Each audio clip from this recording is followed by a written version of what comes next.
생명의 흐름에 대한 말씀입니다. 생명의 흐름. 제일 처음 목사님 만났을 때 생명은 잘한다 이렇게 그 말씀을 듣고 새로운 세계가 열려서 지금까지 살아오게 됐습니다. 많은 과정을 거쳐서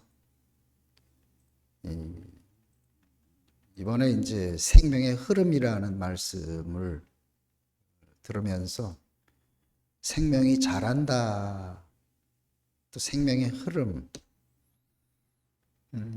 생명이 자란다는 말이 참 신선했지만 그것이 곧 생명이 우리 안에서 자라서 우리가 어떤 성숙한 존재로 그렇게 가는 줄로 받아들여서 오랜 시간을 그렇게 살아왔습니다. 여전히 주체는 나였던 것이죠. 내 안에서 그리스도의 생명이 자라고 장성한 분량이 충만한 데까지 이르게 되고, 그래서 그리스도의 빛과 소금이 돼가지고 하나님을 위해서 사는 그런 사람으로 우리 자신이 변화되고 성숙해 간다고 생각을 했었습니다. 오랜 시간이었죠. 그런데 이제 이 교회의 새로운 어떤 그 흐름을 통해 가지고 생명의 자람의 세계에서 생명의 흐름의 세계로 우리를 전환시키고 있구나. 이것이 보여지고 누려졌기 때문에 지금 그 하나님의 경륜이 어디로 흐르고 있는가 하는 것을 우리가 알아야 이제 그 흐름에 우리가 동참할 수 있는 것이죠. 늘 목사님 말씀처럼 교회를 머릿속에 그리고 이런 교회가 되어야 되겠다 하는 그런 어떤 밑그림을 그리고 한 것이 아니라 그냥 하나님이 어떻게 하시는가 이것을 보는 삶이 교회 생활의 전부였다 이렇게 말씀하셨고, 또 저도 이제 전주에 와서 올 때부터 그런 생각이었지만 제 생각과 계획이 다 떠나간 상태에서 늘 하나님이 자기의 필요를 이루어 가시는 것을 경험하다 보니까 내 생각과 내 계획이 필요 없는 그런 삶이 됐습니다. 우리 보고 그냥 내가 하는 일을 그냥 잠잠히 서서 보라 이런 게 아니고 항상 하나님 먼저 앞서서 당신의 일을 신실하게 행하시는 것을 경험하니까 내 생각과 내 계획이 이렇게 놓여지게 된 것이죠. 그래서 여기 와서 이제 하나님 하시는 일을 보는 목사님이 늘 말씀하시는 그 삶이 무엇인지를 경험을 하게 되었고, 살아가는 삶 자체가 어떤 이렇게 생명의 흐름을 이렇게 따라가는 그런 삶으로 이렇게 전환이 됐구나.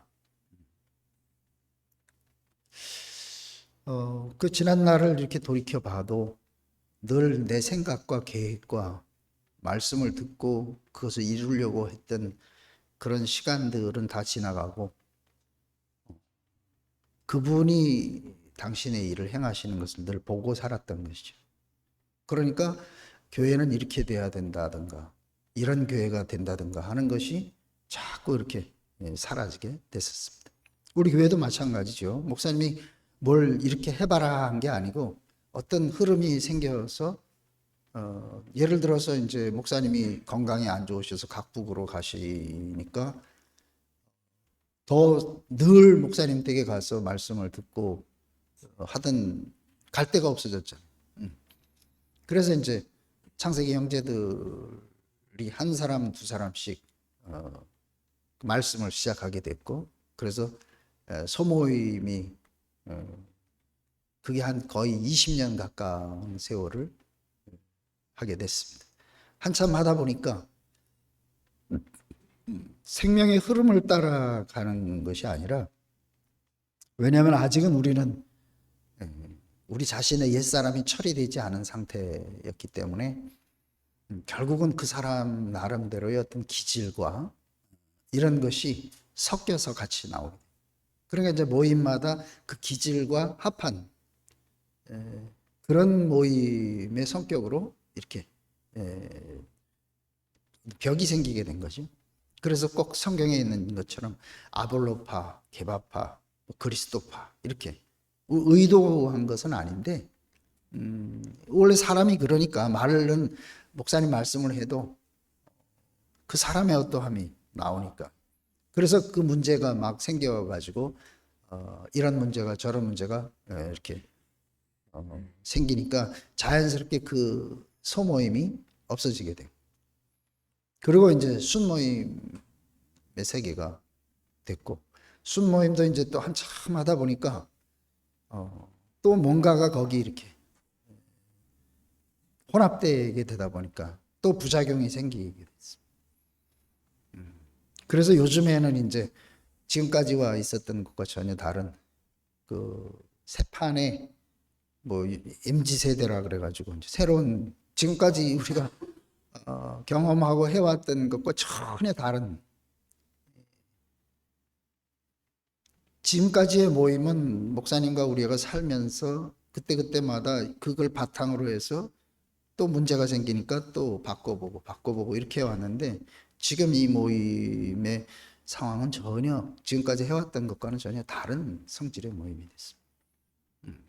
그래서 과연 이제 저게 뭔가, 처음에는 이제 어리둥절했었는데 그 간증을 자꾸 들으면서 다들 뭔가 나름대로는 절박한 그 어떤 밑바닥에서 다른 기대를 가질 수 없는 그 상황에 다 이렇게 몰려갔던 그런 사람들. 그래서 그것을 자기로서는 할 수가 없는 그 상황에서 이 문제에 갇혀 있는 자기 자신을 어떻게 하면 여기서 좀 자유롭게 살고 싶고, 여기서부터 벗어나서 진짜 생명의 세계를 누리고 싶은데 길이 안 보였던 것이죠. 왜냐하면 지금까지 교회에 살아왔던 그 삶의 방식으로는 자기들은 거기 한패 포함될 수가 없었기 때문에, 그래서 나름대로는 이야기를 들어보면 아주 그 절박한, 그리고 뭔가 참 해방이 필요한 듯, 아무리 살아도 자기들은 이 상황을 못 벗어나니까. 그래서 이제 야들이 왜 이렇게 하게 됐는가 하는 것을 이제 차츰차츰 이해를 하게 된 거죠. 우리는 뭐 부족함 없이 살았는데 그렇지 않은 사람들에게 있어서는 이건 전혀 자기들이 이룰 수 없는 그런 세계의 절망적 상황이었구나. 이게 이제 알아지게 됐으니까. 그러다가 이제 늘 뭔가가 되어져야 된다는 생각에서 완전히 망해버린 한 형제, 자기리 형제의 얘기를 듣고 어떻게 이 구속의 무거움을 알게 됐냐. 나는 완전히 망해가지고 퇴직금도 날리고 연금도 날리고, 그리고 지금 주차 관리하고 먹고 살기 바빠가지고 이렇게 나로서는 지금 완전히 모든 게 다 망해버린 절망적 상황이었다. 근데 거기에서 내가 할 수 없는 어떤 다른 세계가 이렇게 보여지게 됐다. 그러니까 이 아들이 이제 뭔가 그래도 돼야지만 아는 세계인 줄 알았는데 완전히 망한 자리에서 딱 그 세계를 발견했다 하니까 이게 이제 희망이 된 거죠. 그래서 절대적인 절망의 세계의 실체를 목사님을 통해서 보게 된 것이고, 그리고 이제 그 근본인 예수와 이렇게 만날 수 있는 기회가 됐던. 그래서 이 MZ 세대는 지금 아주 목사님하고는 전혀 벽이 없어, 거리가 없어. 우리가 생각하는 거하고 완전히 다른 판이 펼쳐지게 된 거죠. 그래서 목사님이 그 큰딸의 이야기를 듣고 모든 게 떠나가고 그리스도만이 중심이 되는 그 사회에 대한 것이 딱 알아졌다 그렇게 했잖아요. 그 은혜가 한 얘기가 뭐냐면, 우리 아버지라서가 아니라 나한테 구속의 세계를 열어준 그런 분이다, 이렇게 고백을 하게 된 거예요. 그 말도 안 하던. 거기서 이제 이게 혈육간의 관계와 전혀 상관이 없이 오로지 그리스도로만 서로 교통할 수 있는 그 세계가 열렸구나 하는 것을 목사님 보고 이제 이 흐름이 어디로 흘러가는지를 자세하게 이제 보라는 얘기를 몇 번 하시잖아요. 그래서 우리가 그동안에 꿈꿔왔던 그리스도가 모든 것의 모든 것이 되는 그 사회. 그리고 우리 교회의 타이틀이 뭐예요? 그 이상적인 사회잖아요. 완전한 세계의 이상을 제시하는 대구교회, 이렇게 타이틀을 했는데, 그 완전한 그 사회라는 것이 개념이 없었던 거죠.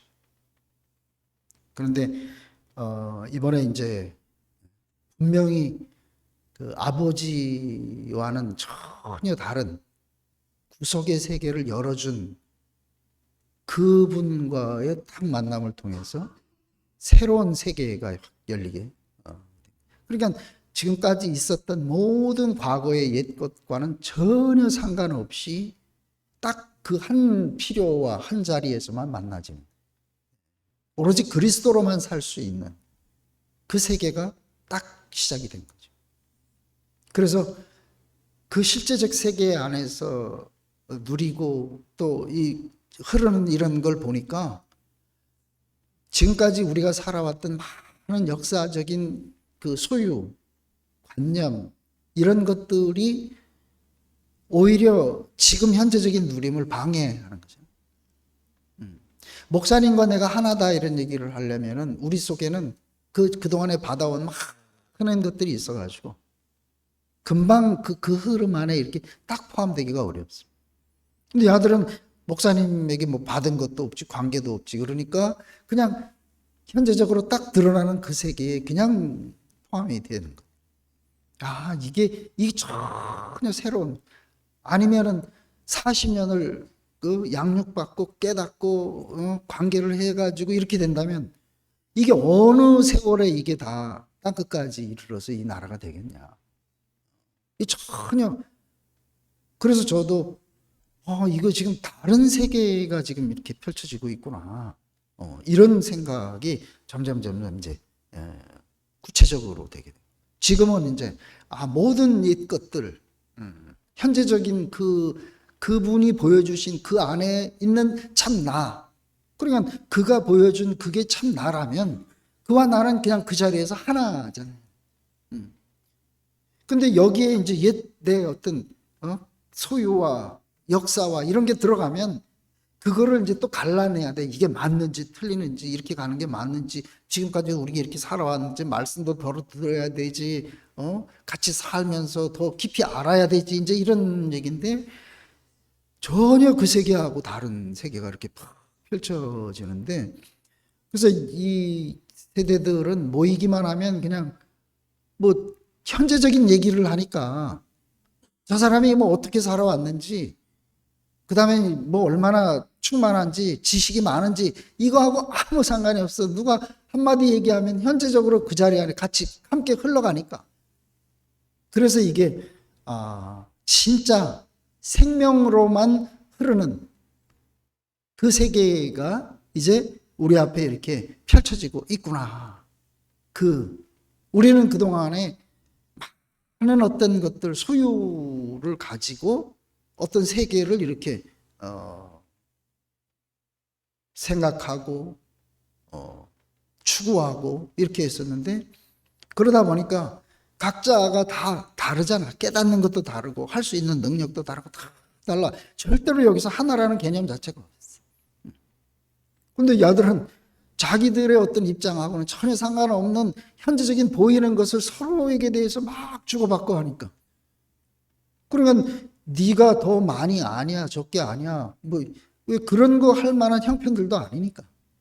그러니까 그 자리에서 같이 현재적으로 함께 누리고, 그래서 야, 하나 된다 어떻게 하나가 되는지 개념이 없었는데, 결국 그리스도의 현재적인 공급과 교통과 누림 안에서는 자연스럽게 하나를 누리는구나. 그게 이제 아직은 더 이렇게 그 생명이 더 성숙하지 못했기 때문에 부분적으로 나타나는 것이 있다 해도, 그래도 지금 새로운 세계의 흐름에 어떤 것이 이렇게 보여지기 시작해. 지금까지 우리가 살아왔던 그런 것과는 전혀 다르니까. 그래서 생명으로만 흐르는, 그래서 이걸 목사님이 생명의 흐름, 생명이 흐르는 거. 생명이 자란다 그러면 이제 각자 만침 이렇게 그러니까 우리는 이제 각자 만침 자기 안에서 자라는 생명을 추구하면서 쫓아왔는데, 생명의 흐름은 그 말하고는 전혀 개념이 다르잖아요. 그냥 그 생명이 흘러가는데 오로지 한 생명이면 한 생명의 흐름 안에 같이 가는 거지. 그래서 만약에 우리가 옛 생명의 그 어떤 상식과 소유와 입장을 가지고 지금 새로운 생명의 세계를 딱 보면은 그 흐름 안에 동참할 수가 없죠. 너무 다르니까. 그래서 이제 많은 사람들이 그래 너희들이 아직 어리니까 더 뭐 성숙해야 되지. 그러면 이 말은 맞는 것 같은데, 더 성숙해야지 한다는 말은 자기 안에 있는 성숙의 개념을 가지고 이 사람들을 얘기하는 거예요. 그러니까 그거 아니잖아요. 이 제목 자체가 탁월해. 생명의 흐름. 그래서 이제 처음 목사님 말씀 들을 때 생명은 자란다 하는 말, 각자 안에서 생명이 자라는 거예요. 근데 이 생명의 흐름이라고 하는 것은 개인적이 아니라 그 흐름에 어떤 그게 함께 포함되는 거죠. 물방울들이 모여서 자그마한 그 개울이 되고 시내가 되고 강이 되고 이렇게 흘러가는 것처럼, 이런 세계, 이런 세계. 지금 자꾸 제 생각도 자꾸 다른 어떤 그 세계가 이걸 자꾸 바꿔가는 거야, 바꿔. 내가 스스로 생각을 해서 무슨 수로 바꿔 나를 못 넘어가는데, 다른 게 이렇게 자꾸 흐름이 보여지니까 글로 이제 자꾸 이렇게 이끌려 들어가게 되는 거죠. 그래서 기독교가 왜 그동안에 분명히 그리스도의 생명으로 말미암아서 하나님 나라의 필요 때문에 시작이 된 건데, 오늘날 기독교는 점점 변질돼 가지고 세상에 답을 주는 것이 아니라 오히려 세상에 이렇게 그 걱정거리가 되고 판단과 비난받는 그런 대상이 될 수밖에 없었던 것은 왜 그러냐? 기초가 잘못되어 있으니까. 그래서 이걸 모래 위에 세운 집이다. 왜? 세상적 필요를 가지고 그 세상적 필요로 교회를 거기다가 맞추려고 하니까. 대표적으로 삼위일체라는 말이 왜 나왔냐? 기독교가 힐랍세계로, 서양세계로 들어오면서 힐랍세계는 위대하고 큰 자들, 임금이나 이런 사람들은 신의 아들이다 이렇게 했어요.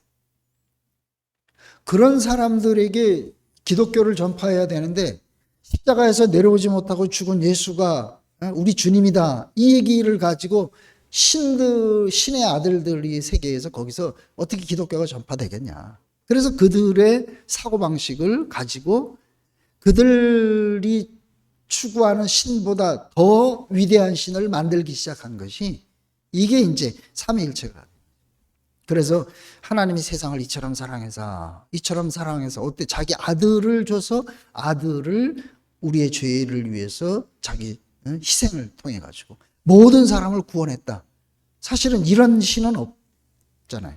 그래서 이제 기독교가 최고의 종교로 모든 세상을 지배할 수 있게 됐는데, 종교로서는 그렇게 됐지만 인간이 가지고 있는 본질적인 문제를 해결하는 데는 전혀 빗나가 버리게 됩니다. 그 세상과 혼합해서 세상이 원하는 것을 공급하다 보니까 세상은 훨씬 더 발전이 빠르는데 기독교는 그 발전을 못 따라가게 되죠. 지금도 우리도 마찬가지예요.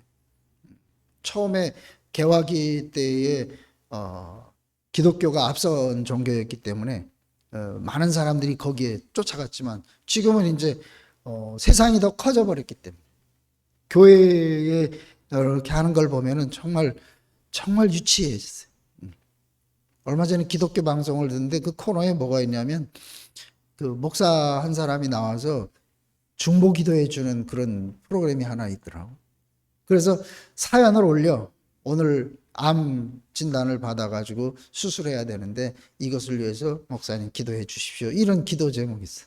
그러니까 그 얘기를 듣고 그 목사 하는 말이, 이 사랑하는 성도 누가 암이 걸려가지고 지금 수술해야 되는데 당신의 치유의 손길을 이 사람을 잘 해가지고 낫게 해주시면 이런 얘기 야, 이게 별 희한한 데가 다 있구나. 얼마나 유치한 얘기지. 시험을 보는데 잘 해결해. 이거 벌써 먹은 옛날 얘기를 그렇게 하고 있으니까. 기독교는 지금 갈 거를 잃어버렸어. 왜 그랬냐? 결국은 목사님 말씀처럼 생수가 늘 흐르는 곳이 있어야 보존돼야지. 세상에 살다가 생수가 필요할 때 그리로 와서 생수를 마실 수 있는 그 생수가 필요한 건데, 이게 만약에 흘러서 개울물로 들어가 버린다, 이게 바다로 들어가 보면은 더 이상 생수로서의 구실을 못한다. 그래서 오늘 우리가 이 생명의 순수성이 왜 보존돼야 되는가? 결국은 사람에게는 없는 것이 생명이 없지. 세상의 것은 다 있잖아요. 그래서 세상의 필요를 추구해서 이게 세상 사람들을 구원한다고 했는데 오히려 세상에 먹혀버렸어. 세상 사람이 추구하는 것을 교회에 와서 그대로 달라고 하잖아요. 똑같아져 버렸습니다. 그러니까 예수가 예수의 몸이 교회라면 여기서는 예수가 공급되는 것이고 또 예수로 말미암아서 우리 자신이 그 생명의 공급을 통해서 그 풍요로운 삶을 누리는 것이 교회인데 예수가 없어져 버렸으니까. 그래서 오늘날 이제 이 기독교는 방향성을 잃어버렸습니다. 정통의 기독교들이 방향성을 잃으니까 이상한 이단들이 나와가지고 이제 막 설치고 있는 거예요. 어쩔 수가 없어요. 그래서 기독교에서 더 이상 이제 예수를 찾아볼 수 있는 그게 없어져 버렸으니까. 그러니까 이제 우리의 그 숙제는 뭐냐면 참 예수가 누군지. 그래서 먼저 예수의 실체를 말씀하시잖아요. 내가 참 그 본질적인 그분. 왜냐하면 그를 왜 찾는가 하면은 하나님이 원래 지으신 원래 나의 원형의 모습이 바로 그 사람이었으니까. 나는 잃어버렸으니까 내가 어떻게 잃어버린 나를 찾을 수가 없던 거죠. 그런데 예수를 보니까 거기에서 이제 하나님이 지은 사람의 그 원형. 우리는 다 세상에 혼합이 돼가지고 네피림이 돼야 되는 줄, 하나님의 아들은 높은 사람이 돼야 되는 줄로 알고 있었는데, 그 십자가에서 못 내려오고 죽은 그 예수를 딱 보니까 우리가 뭐가 돼야 된다고 하는 모든 게 싹 없어져. 아무것도 할 수 없는 그 사람. 근데 그 자리에 가니까 세상적인 입장에서 보면 비참한 자리인데, 사람이 십자가에 매달아 놓으니까 어찌 날 버리십니까?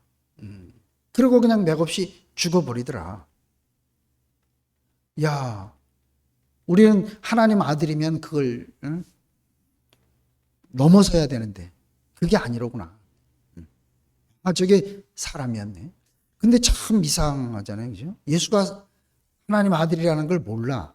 근데 내가 그 예수의 그 십자가에서 죽은 그 모습 안에서 참 비참하고 가장 밑바닥에 있는 사람인데, 저게 사람이네. 나하고 똑같은 사람이네. 왜? 매달아 놓으면 못 내려오고 죽으니까.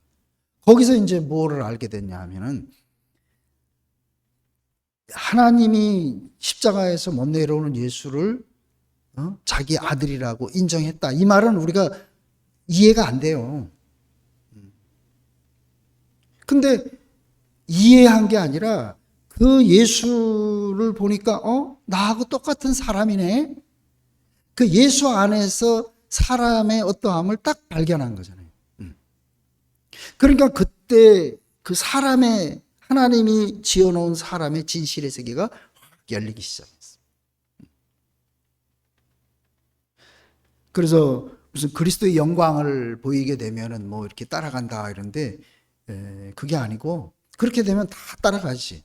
아니, 하나님, 사람이 생각하는 영광과 하나님이 인정하는 아들의 위치가 전혀 다르다라고 하는 걸 몰라요. 예수를 통해서 우리가 그걸 알게 됐잖아요. 그래서 이제 사람들은 그 예수를 어떻게 하든지 높여야 되니까, 그래서 예수님이 십자가에 죽은 것은 어떻게 싹 변질시켰냐면, 모든 사람들의 죄의 문제를 해결하기 위해서, 그래서 자기를 희생시켜서 제물이 됐다. 이것이 하나님이 세상을 이처럼 사랑하신 실제다. 이렇게 사람들 앞에 제시했으니까, 야, 그러니까 뭐 사람들이 뭐 내 죄 때문에 죄에 대해서 자유로운 사람이 한 사람도 없어요. 그러니까 얼마나 예수에 대해서 감사하는 마음에 눈물을 흘리고 이러겠어요. 근데 예수님이 내 죄 때문에 돌아가셨으면은, 그러면 그분이 다 담당해서 내 죄를 다 용서하고 끝냈으면 난 죄 안 져야 되는데, 처음에는 막 감사합니다. 그런데 좀 시간 지나면 여전히 나는 그 죄의 문제에서 못 해결을.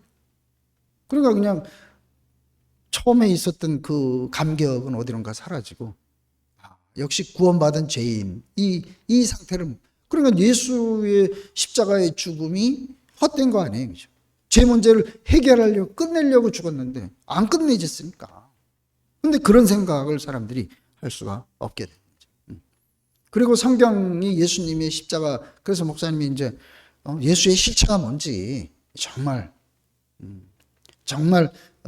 기독교에서 말하는 그 죄 때문인지를 보니까, 예수님이 십자가에서 죽는 광경을 보니까 뭐 죄 때문에 죽었다는 기록이 없어. 단지 네가 찬송받을 자의 아들 그리스도냐? 이렇게 제사장이 물으니까 그렇다.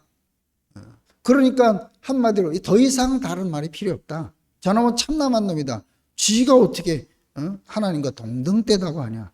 이렇게 해서 유대인들에 의해서 참남 죄목으로 죽은 사람이 예수. 거기는 죄의 문제 때문에 죽었다는 기록이 성경에는 없는 거잖아요.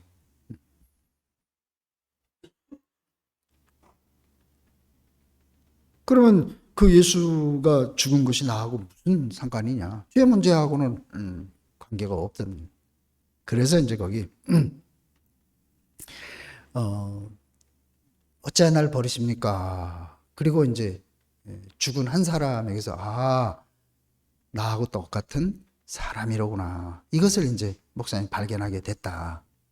거기서 이제 예수하고 탁 만났는데, 그러면 너무너무 이제 예수를 평생 추구했는데 예수의 실체를 만날 수가 없었는데, 그 예수를 만나니까 너무 좋아가지고, 왜 신화라고 하는 사람들 속에서 이렇게 예수가 실제적인 존재다 하는 것을 자기가 경험하고 그것을 사람들 앞에 이제 선포를 했는데, 근데 사람들이 교회에서 그것을 안 받아들이더라 이랬네. 지금도 이제 그것 때문에 막 분란이 일어나고 있잖아요. 그게 이제 왜 그럴 수밖에 없었는가. 그래서 목사님한테 이제 큰 도전이죠. 자기 목사님에게는 이런 큰 감동이었기 때문에 예수와 우리가 똑같은 사람이다. 이것을 막 표현을 했는데, 그렇게 찾아 헤매던 예수를 딱 만나게. 근데 교회가 모든 사람들이 그것 때문에 지금 다 싫어가지고 이리 비켜가고 저리 비켜가고 막 이렇게 이야기를 하잖아요. 그 목사님은 워낙 가난하기 때문에 그 가난한 절망적인 그 자리에 예수를 만나는 것이 목사님에게는 너무 감사했는데, 다른 사람들은 그 절망적 자리가 싫더라. 그래서 목사님이 안 것은 유대인들만 싫어한 것이 아니라 모든 성경에 보면 모든 사람들이 다 싫어 버림받았다. 그래서 이 사람들이 왜 이렇게 싫어하는지에 대한 것이 목사님 안에 딱 알아지게. 아무도 십자가에서 못 내려오고 어째 날 버리십니까? 그렇게 죽은 그 예수를 좋아할 사람이 아무도 없더라. 그렇지만 이제 거기서 누구를 만났냐? 사람은, 그렇지, 하나님이 그 피조물이니까 하나님 쓰시면 하나님 형상으로 쓰이지만 하나님 버리면 버려지는 거지. 그게 피조물의 운명이지. 내가 뭐 하나님을 이렇게 해야 되고 저렇게 해야 되고. 근데 뭐에 속았어요? 네가 하나님 같이 될 것이라는 말에 속았으니까. 내가 하나님은 내가 주인이라는 얘기죠. 근데 내가 내 인생을 내 마음대로 하는 게 아니고 하나님에 의해서 버려지면은 버려질 수밖에 없는 그런 피조물이고 아무것도 아닌 존재다. 이 말을 받아들이는 것이 절대로 가장 싫은 말이 바로 그 말. 다들 제일 싫어하는 게 뭐예요? 자기 자존심 건드리면 다 싫어하거든. 왜? 내가 주인이니까. 근데 피조물의 자리에 가면은 나는 주인이 아니잖아요. 거기서 이제 피조물의 실체를 딱 보게 된 거죠. 하나님이 지은 사람. 그래서 이 예수를 우리가 십자가에서 못 내려오고 죽은 예수, 그냥 말은 참 좋은데 그게 가장 인생의 절망적 자리에 처하게 돼. 버려진 한 사람이라고 생각할 때 과연 그것이 내 운명으로 받아들여지게 되느냐. 그분을 내가 받아들여지느냐의 문제가 아니고 이건 사람에게 정한 운명을 거기서 발견하는 거예요. 그러니까 이제 창세기에 하나님이 사람을 흙으로 지었어. 형상으로 지었어. 숨이 코에 붙은 존재로 지었어. 이게 이제 쫙 풀리는 거죠. 우리는 내가 뭔가 있는 줄 알고 이런데 전혀 아니더라. 그래서 그 예수 안에서 내 자신을 딱 발견하고 나니까 그때 하나님의 세계가 확 열리게 된 거죠. 하나님과 나와의 관계가 거기서부터 새롭게 쫙 펼쳐지기 시작하는 거예요. 그래서 그동안에 우리는 무엇으로 살았냐? 내 지식이나 어떤 능력이나 역사를 통해서 얻어진 나의 어떤 소유, 이런 걸 가지고 우리가 살아왔고, 그냥 내가 뭔가를 추구해야 돼. 근데 이 생명은 항상 현재적으로 살아있는 것이죠. 생명은 자기 스스로 그 길이 있어. 강아지로 태어나면 너 개처럼 살아라 안 해도 그냥 그 생명이 그 길을 가게 하는 거지. 우리가 이 말을 많이 들었는데 우리가 예수의 생명으로 거듭났다. 그리스도와 연합됐다.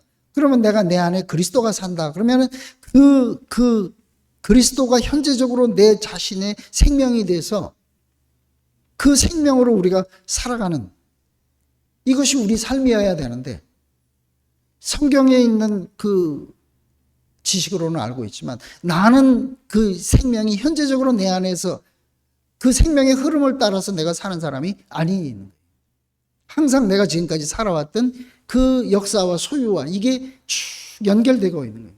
이게 고리가 안 끊어지는 거예요. 그래서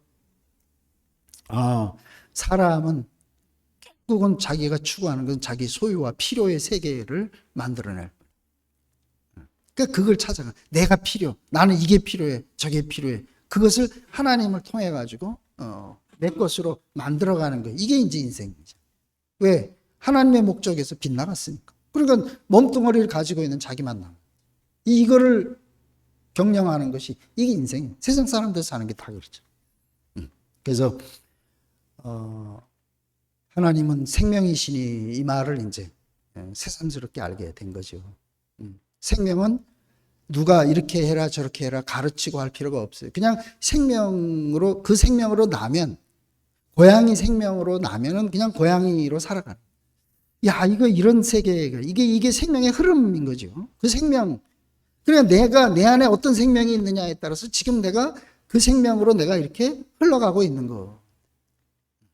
그 생명이 분명하지 않으면 뭘로 가요? 단지 지식으로 가고 소유로 갈 수밖에 없는 거예요. 그래서 우리가 이제 그 예수를 사람들이 이 십자가에서 못 내려오는 예수가 하나님이 정한 사람의 운명이다. 이걸 딱 알게 되면 그 세계가 우리가 이제 그 풍요로운 세계를 누릴 수가 있는데 사람들이 그걸 싫잖아요. 잘 모릅니다. 뭐 아직 내 마음에서 인식이 안 됩니다. 뭐 이렇게 얘기하는데 사실은 그렇지 않아요. 십자가에서 매달려고 못 내려오고 죽은 사람 보면 사람이 저거지. 그냥 보여지만 아는 거지. 그걸 내가 마음에 부딪혀서 깨닫고 이런 건 아니다. 그래서 알 수 없다 그러는데 모르지. 어떻게 옛사람으로 예수를 알 수 있어요. 그래가지고 모르니까 예수는 그냥 신화적 존재야. 이렇게 예수를 우리 인간의 세계에서 이렇게 하늘로 올려버린 것이죠. 이게 예수를 높이는 게 아니고 하나님이 우리에게 주신 우리의 본을 버려버린 거니까 우리 길은 또 없어져요. 그래서 이렇게 예수를 통해서 우리에게 보여준 것은 사람은 네가 하나님 같이 될 수 있는 존재가 아니고 너는 피조물이야. 그러니까 사람의 주권은 하나님께 있는 것이지. 이걸 보여준 자리가 바로 십자가잖아요. 그래서 아무것도 남은 것이 없는 모든 소유가 다 떠나가 버린. 그리고 뭐만 남았어요? 그냥 존재만 남았어요. 그래서 그때 목사님이 태평양 한가운데 빠져가지고 아무 방법이 없잖아요. 살아날 수 있는 방법. 그러면 거기서 그냥 막 살려고 발버둥 치느라고 그러다가 죽는 것보다는 차라리 그냥 어차피 방법이 없으니까 그냥 내맡기고 옛날에 또는 좋은 꿈이나 생각하면서 그렇게 있다가 가는 게 낫지 않겠냐 이제 이렇게 말씀을 하셨는데 그만큼 우리는 우리 스스로의 내 분수를 모르니까 어떻게든지 내가 그걸 이겨보려고 그렇게. 그래서 절대적 절망의 자리에 가면 내가 할 수 없는 그 자리에 가면은 그럼 우리는 그냥 놓게 되잖아요. 오히려 그 자리에서 우리가 평안을 누릴 수도 있는 거다. 그래서 완전 밑바닥에서 딱 내 모든 것이 다 끝나고 나니까 거기서 이제 새로운 세계를 우리가 경험할 수 있는 그 밑바닥. 그래서 이걸 반석이라 그랬잖아요. 우리는 뭘 쌓아 올라가면인 줄 알았는데 더 이상 떨어질 것이 없는. 그러면 이제 그분을 우리가 기다릴 수밖에 없는 그 자리가 참된 반석이잖아요. 반석. 그래서 그 하나님이 사람에게 정한 운명이 보여진 거죠. 내가 뭐가 돼야 되겠다 하는 게 아니고 하나님이 사람에게 정해준 그 운명이 보여진 것이고. 그러나 우리는 뭐예요? 형상이니까, 흙이니까 우리에게는 필요한 것은 실제가 필요하고 생명이 필요한 거죠. 그러니까 이 내가 뭔가를 지정의를 생각해서 생각하고 궁리하고 길을 찾고 이런 게 내 길이 아니고 우리는 그냥 흙은 스스로 할 수 있는 게 아무것도 없죠. 그러면 결국은 그 생명이 떨어져서 그 생명의 어떠함이 흙 속에서 그렇게 흙에서 생명이 심어졌을 때 그 심겨진 씨와 함께 있고 떡잎이 날 때 함께 가고 이게 함께 생명하고 흐르는 거죠. 열매 안에 같이 포함돼서. 그래서 흙에게서 흙은 자기 운명을 따로 있는 게 아니라 생명의 흐름이 씨가 뿌려지면은 떡잎이 나면은 줄기가 나면 이거 그냥 그 흐름을 따라서 가는 게 이게 흙의 운명이라고. 그러니까 흙에 의해서 결정되는 것이 아니고 생명은 스스로 자기가 심어질 때 떡잎이 날 때 꽃이 필 때 열매가 열릴 때 스스로 다 로 가잖아. 근데 만약에 이제 흙이 전번에는 물을 심었으니까 생명은 이거야. 그러면 내가 이렇게 해야 되지. 근데 만약에 배추를 심어버리면 오히려 무도 못 자라고 배추도 못 자라고. 어제까지 분명히 배추밭이었다 해도 그것이 오늘 새로운 생명에게 적용이 안 된다. 이게 흙의 세계. 이게 새로운 세대, MZ세대의 삶의 모습이에요. 오로지 뭐만, 현재적인 생명의 흐름만 있는 거죠. 어제까지 내가 무엇을 했냐 하는 거하고는 아무 상관이 없어. 그러니까 옛 생각과 옛 입장과 내가 가지고 있는 지식과 이걸 가지고 그 기준을 잣대를 가지고 적용할 수 있는 것이 전혀 아니다. 이거는 흙의 위치를 벗어난 거죠. 생명 자체가 흙에서 자기 길을 가는 거죠. 이 세계를 나는 뭐 이렇게 깊이 내가 항상 그래도 내 입장을 깔고 있었는데 계속해서 지금 새 생명의 어떤 흐름 안에 가다 보니까 이게 자꾸 없어지는 거 없어져. 그래서 오히려 이제 교회에서 여러 가지 벌어지는 혼란스럽고 이런 많은 저항과 이런 일들이 우리를 그 생명의 흐름, 본질적 생명의 흐름, 그 세계, 그 실체 안으로 우리를 이끌기 위해서 그래서 지금 모든 게 다 이렇게 벌어지고 있구나. 목사님도 그렇잖아요. 나는 손해본 게 아무것도 없다. 말은 그렇게 하시지만 그 평생 한 그 교회의 상황에서 그렇게 처절하게 밟히고 있는 그 상황에서 하시는 말씀이 나는 손해본 게 아무것도 없다.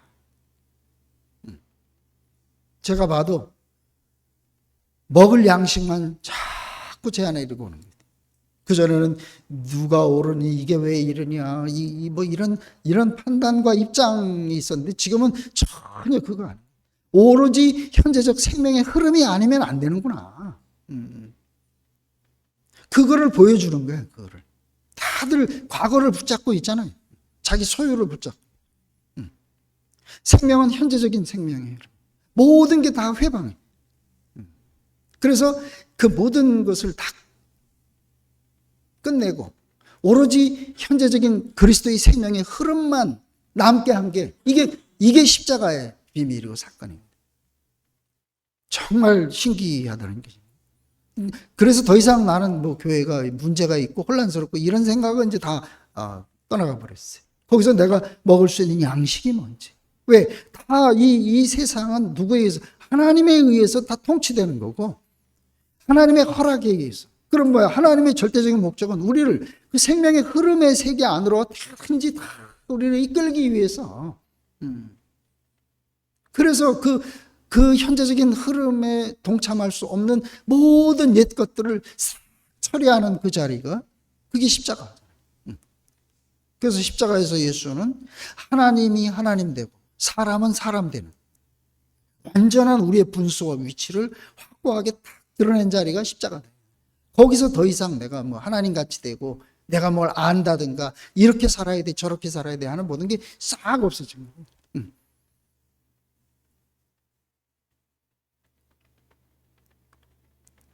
생명만 그 생명의 흐름 그것만이 하나님께 필요한 거. 다른 거 필요 없더라. 그래서 우리가 이제 하나님 앞에 하나님의 필요 앞에 딱 서니까 우리의 모든 입장이나 이런 게 싹 없어지죠. 아담은 어디 있느냐 두려워 숨었습니다. 왜? 자기 입장을 가지고 있어. 부족하죠. 근데 모든 것이 다 끝나요. 하나님이 정한 그 자리에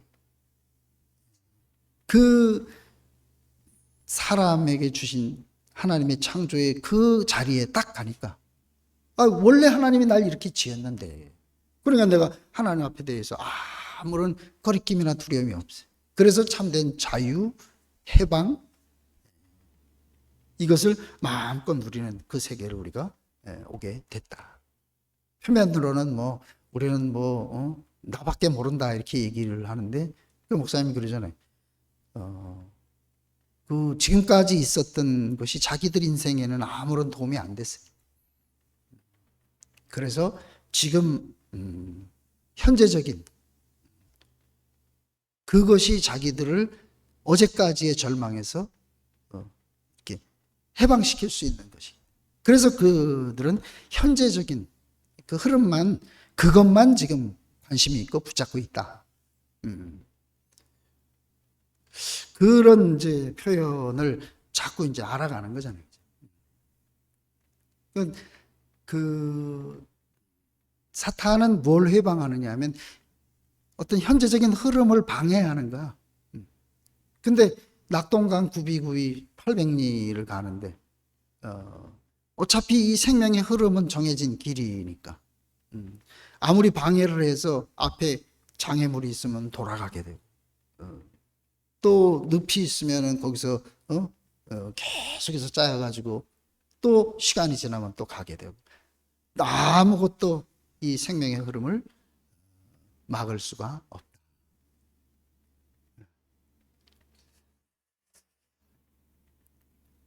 목사님을 보면서 내가 만약에 목사님 위치에 있으면은 여러 가지 생각이 많이 올 텐데 얼마나 그런 많은 것들이 있을 텐데 아무도 생명의 흐름을 막을 수가 없다.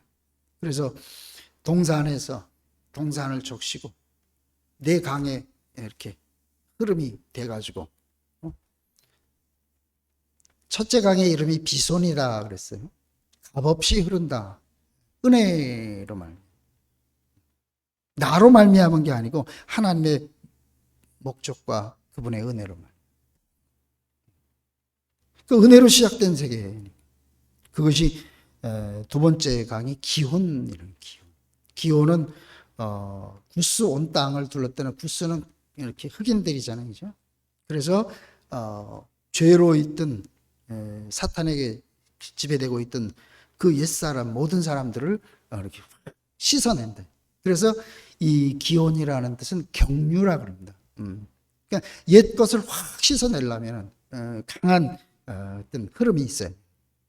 그리고 이제 히데겔이라고 하는 것이 신속한 힘이라 그래요. 그 다 씻어내고 나니까 이제는 그 길만 남게 되는 거죠. 그래서 마지막 유브라데라는 말은 달고 풍부하고 결실이 풍성해졌다. 제가 새삼스럽게 이 에덴 동산에 있었던 네 강의 그 흐름을 이렇게 보면서 그래, 하나님의 일은 반드시 이렇게 성취되는구나. 창세기에서 시작했는데 계시록에서 완성되는 거죠. 그래서 저는 지금은 이제 무엇을 보게 됐나? 완성의 세계를. 정말 신기해. 막 계시록도 그렇잖아요, 그죠? 막 일곱 대접, 막 일곱 나팔, 막 엉망진창이 말세가 막 오는 것 같은데 하나님은 거기서 당신의 완성을 향해서, 새 예루살렘 성을 향해서 계속 가는 거죠. 정말 그래서 생명의 흐름이라고 하는 거죠.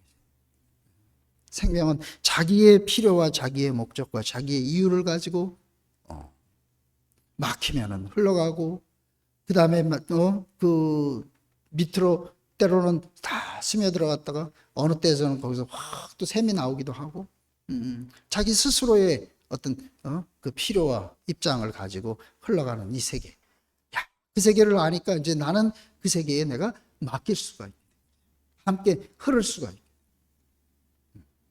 정말 신기한 세계. 그래서 목사님도 그랬잖아요. 내가 이제는 이 세계를 딱 알고 나서 정결한 처녀로 그리스도께 중매하다. 중매장이의 직책을 놓고 나도 이제는 함께 이 흐름을 타고 그리스도께로 시집가는 신부가 되어버렸다. 나 없어도 되는 세계. 그전에는 목사님이 없으면 안 돼. 내가 여러 번 생각해도 목사님이 없으면 대구교회 같은 교회 유지가 안 됩니다. 당장 얼마 지나지 않으면 도로 그냥 종교로 가게 돼 있어. 왜? 한 사람으로 말미암아서 이게 됐던 세계. 근데 목사님도 이제 완전히 다른 생명의 흐름에 자기 자신이 포함되거든. 이제는 내가 없어도 함께 모든 사람이 누릴 수 있는, 함께 할 수 있는 그 세계가 보여졌다. 이 얘기를 하고 있잖아요. 그죠? 그래서